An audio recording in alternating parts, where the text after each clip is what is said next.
for joining us here at noon. I'm China Green. Let's get straight to your top stories today, starting in Vancouver, where a police officer is on trial starting today for threatening to tase a man's genitals. This happened last May. Officer Andrea Mendoza was one of two officers who tried to arrest a man accused of shoplifting from a East Vancouver Walmart. Before the officers could get him into cuffs, they say punched one of them.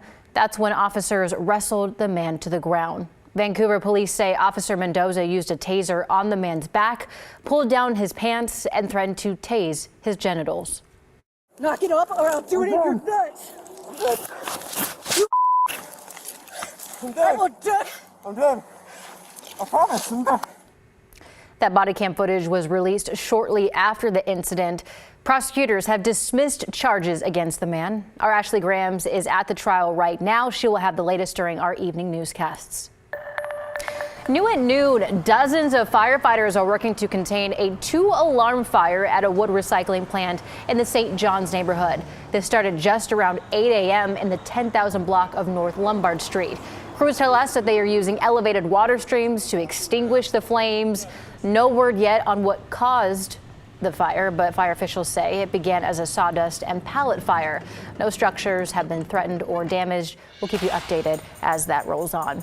And we're learning this morning that a group of PPS parents have filed a $100 million lawsuit against Portland Association of Teachers and Oregon Education Association for their weeks-long strike in November.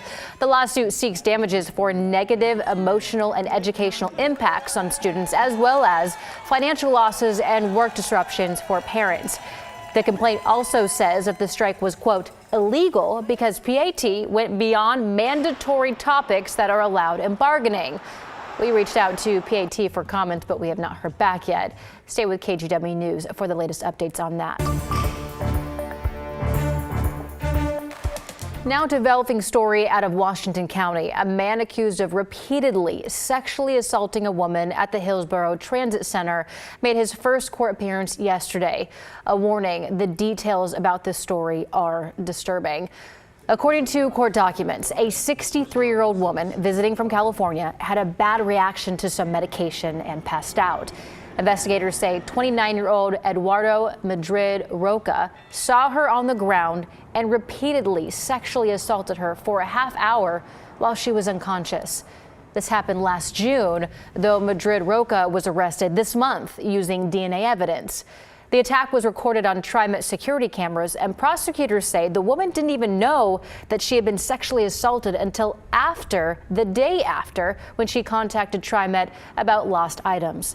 That's when TriMet officials reviewed the security video and reported the attack. Madrid Roca is due in court again next Wednesday. Prosecutors are now asking the suspect be held in county jail while awaiting trial because he's a danger to the community. A judge will consider that next week. A University of Oregon football player has been accused of hitting and killing a 46-year-old man in Eugene Monday night. Emma McCarty breaks down what we know so far. State of Oregon versus Dalen Amir Austin, 24 CR 19870. Wednesday afternoon, 19-year-old Dalen Austin faced a Lane County judge for the first time. The defensive back for the University of Oregon charged with a felony in connection to a deadly hit and run Monday night. We're just saddened to see that somebody had been killed. Prosecutors say Austin took off after a crash in this residential neighborhood of Eugene shortly after 9 Monday night. I could hear an engine revving and sounded like somebody was driving fast around the neighborhood. Anthony Sharpie says it's not uncommon for drivers to cut through this area to avoid traffic. Sirens from emergency vehicles, not as common. All the, fire trucks and ambulances, and obviously we came out and saw that there was a body in the street. Police arrested the UO sophomore at an apartment around 11:45 the same night. The university stated they're aware of the incident and are awaiting additional information. No plea is entered at this time. No preliminary hearing will be set. Austin was let out of jail on a conditional release after the court appearance. Alma McCarty, KGW News. Taking a quick live look over the Rose City, where it is 63 degrees outside. Meteorologist Rod Hill has been tracking some pretty weather yesterday and today, tomorrow even. Whatever's behind you is beautiful. Yes, so at noon, on sunrise, China, I said it would be 58 at noon in Portland. It's 63. So clearly we're easily going to hit 70 and go past 70 this afternoon.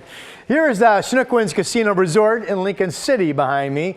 We have an east wind. It has picked up. It's kind of breezy, 10 to 15 miles per hour in some locations, which is enough to help produce the clear skies all the way off of the coast. It's actually calm in Lincoln City right now. You can see the trees waving around a little bit in a breeze up at Timberline. That's looking at Three Sisters and Jefferson. It's 46 down at Government Camp right now. In the 50s there later today, and Timberline probably gets up to about 42 or so this afternoon. Here's a look down in the valley. I mean, notice nobody has clouds. Here's Domaine Serene Winery, their live cam in the Dundee Hills, just absolutely gorgeous. And back to the Rose City, 65 degrees. Let's update that temperature now. Again, I said 58 at sunrise. What was I thinking? Holy cow. Let me tell you this. If we're 73, even 75 this afternoon, that opens the door for tomorrow to potentially hit 78 or 80. Now, so far, 78 is the warmest we have been this calendar year. But I think based on how warm we are right now, the fact we'll be warmer tomorrow, it'll be interesting to see how warm we get on Friday. The weekend still includes some rain, and China will get into that during my complete forecast. Excited about tomorrow, Rod. Thank you. Now to the city's homeless crisis. Portland City Commissioner and candidate for mayor Rene Gonzalez is calling for a tougher stance on homeless camping. He's also saying that he wants the mayor's office to be in control of setting rules around camping rather than city council.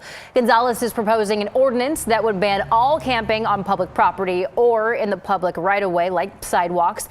He also wants to increase fines to as much as $500 and boost time people would be locked up from a week to up to 6 months. Right now, Portland's daytime camping ban is on hold indefinitely as it makes its way through the courts. And we reached out to other commissioners looking to become mayor. Commissioner Carmen Rubio's office called the proposal, quote, inhumane, and said it would most likely face lawsuits. Mingus Mapp says he's still reviewing it, and a review of the new camping ordinance will happen next week.